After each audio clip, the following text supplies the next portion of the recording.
Good morning student. वापस से आपके लिए यानी कि हमेशा हर एक स्टूडेंट यही पूछता है कि सर अगर लैंग्वेज में सबसे ज्यादा अगर मार्क्स स्कोर करना है तो क्या करे, कहां से शुरुआत करें। तो मेरा हमेशा एक ही आंसर होता है, दैट इज निबंध लेखन, ऐसे राइटिंग। और ऐसे राइटिंग अगर आपका मजबूत होगा ना तो हर टॉपिक आपका इजी बन जाएगा, क्योंकि ऐसे लिखने बैठते हो तो बहुत सारे वर्ड, बहुत सारे सेंटेंस और लिखने के जो शब्द यानी भावना है वो भी बढ़ जाएगी। सो निबंध लेखन के अंदर तीन चीजों को याद रखना है। नंबर वन, निबंध लेखन हमेशा आपको टेक्स्ट बुक के रिलेटेड क्वेश्चन पूछता है। नंबर टू, हमेशा आपकी जो सोचने की प्रतिभा शक्ति है उसको ध्यान में रखकर। और तीसरा होता है वो है करंट अफेयर्स, यानी कि आपके करंट अफेयर्स आसपास में, देश दुनिया में, समाज में क्या चल रहा है उसके ऊपर होता है। तो ये तीनों बातों को ध्यान में रखकर आज हम आपके लिए एक बहुत ही बेहतरीन निबंध लेके आए हैं। तो हमारे पास कौन है? ये है माता सरस्वती, माता लक्ष्मी, अंबा माता? नहीं तो कौन है? देखते हैं और जवाब लेते हैं। दैट इज नारी। नारी यानी सन्नारी, अच्छी नारी। पर नारी वो है जो शक्ति का रूप है, इसलिए नारी सशक्तिकरण आपको सबसे ज्यादा पूछा जाने वाला हिंदी का ये टॉपिक है और आज वही लेके आपके साथ में आया हूं। तो शुरुआत हमेशा एक अच्छे से थॉट से, एक पोएट्री से या फिर श्लोक से कर सकते हैं, जैसे हमने किया है, यत्र नार्यस्तु पूज्यन्ते रम्यन्ते तत्र देवताः। अब आप निबंध के अंदर संस्कृत, इंग्लिश, गुजराती कोई भी भाषा आप लिख सकते हो, पर उसका ट्रांसलेशन देना पड़ता है।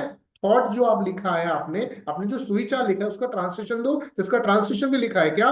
अर्थात जहां नारियों का सम्मान होता है वहां देवताओं का वास होता है। आगे अब प्रस्तावना करते हैं।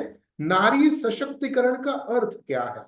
महिलाओं को अनेक अधिकारों, स्वतंत्रता और समान अवसर में सशक्त बनाना। समाज में महिला की जो भूमिका है वो सदैव महत्वपूर्ण रही है, फिर भी उन्हें विभिन्न प्रकार के भेदभाव में से गुजरना पड़ता है। बहुत सारी जगह पर अन्याय का सामना करना पड़ता है, परंतु आज आज ऐसा नहीं है। आज शिक्षा, रोजगार और सामाजिक अधिकार के प्रति नारी और समाज जागरूक हो चुका है। महिला अब आत्मनिर्भर बन गई है। तो ये आपका शुरुआत होता है कि आप नारी सशक्तिकरण के बारे में लिख रहे हो तो पहले नारी का सशक्तिकरण क्या होता है उस टॉपिक को आप डिस्क्राइब करें। ठीक है, अब डिटेल में चलते हैं, क्या बताते हैं। प्राचीन काल के अंदर क्या चल रहा था? तो प्राचीन काल के अंदर नारी को उच्च सम्मान प्राप्त होता था, लेकिन समय के साथ साथ सब कुछ परिवर्तित होता गया। सामाजिक कुनीतियां और कुरिवाज इस तरह से स्थिति में आ गए कि नारी को धीरे धीरे जो शक्ति का रूप माना जाता था उसको कमजोर कर दिया, जैसे कि बाल विवाह, दहेज प्रथा, अशिक्षा जैसी समस्याओं के कारण से महिलाओं को सीमित कर दिया। परंतु आधुनिक युग के अंदर महिला ने हर क्षेत्र में अपनी उपस्थिति दर्ज की है। इस तरह से हम एक और श्लोक लिख सकते हैं, सा विद्याया विमुक्तयति, अर्थात शिक्षा वही है जो मुक्ति दिलाए। शिक्षा और जागरूकता का माध्यम से आज महिला कहां पर है? तो आज महिला डॉक्टर है, इंजीनियर है, नेता है, वैज्ञानिक है, उद्यमी यानी बिजनेसमैन बन चुकी है। भारत सरकार ने इसी चीज को ध्यान में रखकर क्या रखा है? बेटी बचाओ बेटी पढ़ाओ आंदोलन। महिला सशक्तिकरण का जो कार्य है वो इसी योजनाओं के द्वारा महिलाओं को आगे बढ़ाने का अवसर प्रदान करती है। तो इस तरह से हम लाइन वाइज बहुत ही अच्छी तरह से हम ये कार्य लिख सकते हैं, कर सकते हैं। आगे बताते हैं क्या कि नारी सशक्ति का महत्व क्या है। नारी सशक्ति में केवल महिला का विकास ही नहीं होता है, बल्कि संपूर्ण संपूर्ण समाज और देश की प्रगति होती है। घर के अंदर एक नारी यानी माता, भाभी, बहन, मौसी या सासू मां अगर वो पढ़ी लिखी है तो पूरे घर परिवार को पढ़ाती है, समझाती है और सुशिक्षित बनाती है। जब महिला आत्मनिर्भर बनती है तो परिवार और समाज को भी सशक्त बनाती है। इसलिए तो कहते हैं क्या, नारी तू नारायणी। यह कथन से हम ये सीखते हैं कि केवल सहनशीलता ही नहीं परंतु शक्ति, सर्जन का स्रोत नारी है।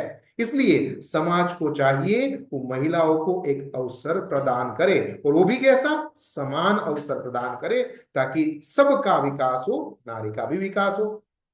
नारी सशक्तिकरण की प्रक्रिया आगे बढ़ानी चाहिए। समाज के अंदर की जो सोच है, व्यवस्था है, उसको सकारात्मक बनाना चाहिए। और इसलिए जब महिला आत्मनिर्भर शिक्षित हो जाएगी, तब पूरा का पूरा समाज, देश समृद्ध बनेगा, सशक्त बनेगा, राष्ट्र का सही निर्माण बनेगा।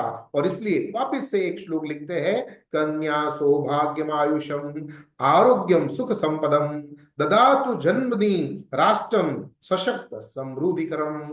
अर्थात कन्या को सुख, समृद्धि, आरोग्य और दीर्घायु यानी लंबी उम्र मिलेगी, तो हमारा राष्ट्र सशक्त और समृद्ध भी बनेगा। बस इतना लिखना काफी नहीं है, अब हमें एग्जाम्पल भी देना पड़ेगा। कैसे एग्जाम्पल है, तो हमारे पास अलग अलग एग्जाम्पल आपके लिए रेडी किए।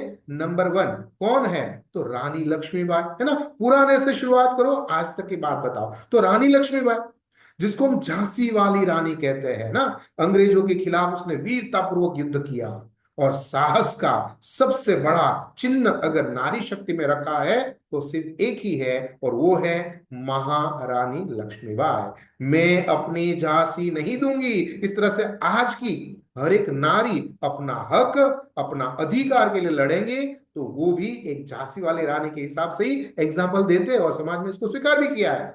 दूसरे हमारे महान नेता है, और वो है कौन, इंदिरा गांधी, भारत की पहली प्रधानमंत्री, जिन्होंने नेतृत्व में देश को मजबूत बनाया और इतिहास का निर्माण भी किया। क्षमता कभी भी एकांत में विकसित नहीं होती है, यह संघर्ष के माध्यम से प्रकट होती है। इसलिए लड़ाई सिर्फ आपकी, परंतु उससे राष्ट्र का और समाज का भी निर्माण होगा। इसलिए घर में बैठे बैठे चूल्हा चक्की करने से आपकी प्रगति नहीं होने वाली है, बाहर आना पड़ेगा, लड़ना पड़ेगा, कंधे से कंधा मिलाना पड़ेगा, तो आप महान नारी बन सकते हो। आगे है कल्पना चावला, भारत की पहली ऐसी महिला जो अंतरिक्ष तक पहुंच गई। विज्ञान और अंतरिक्ष के द्वारा आज उसने अद्वितीय अपना पहचान कर लिया है। मैं अंतरिक्ष से लिए बनी हूं और हर चीज मुझे वहीं ले जाती है। इस बात को उसने अपने जहन में, अपने दिमाग में, अपने दिल में बसाया, इसलिए आज सबके लिए वो मोटिवेशन का काम करती है। आगे है मदर टेरेसा, जो सेवा के नाम का एक सबसे बड़ा उदाहरण है। उन्होंने अपनी पूरा जीवन गरीबों, जरूरतमंदों की सेवा में समर्पित किया।